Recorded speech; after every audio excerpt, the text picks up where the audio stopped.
Cloves aren't just for flavoring your favorite dishes. They're also packed with powerful compounds that can have surprising effects on your health. But what would happen if you chewed just one clove every day?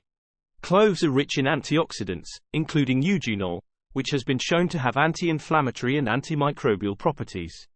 Chewing a clove daily could help support oral health by reducing bacteria in the mouth and preventing cavities and gum disease.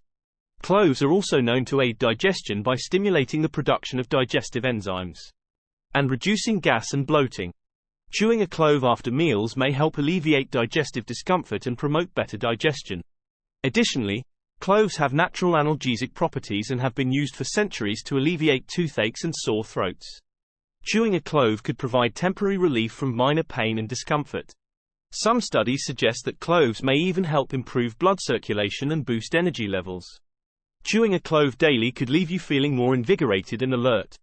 However, it's important to note that consuming cloves in large quantities or for extended periods may cause side effects like mouth irritation or allergic reactions in some individuals. It's best to enjoy cloves in moderation as part of a balanced diet. So, while chewing one clove daily may offer a range of potential health benefits, it's always wise to consult with a healthcare professional before making any significant changes to your diet or lifestyle.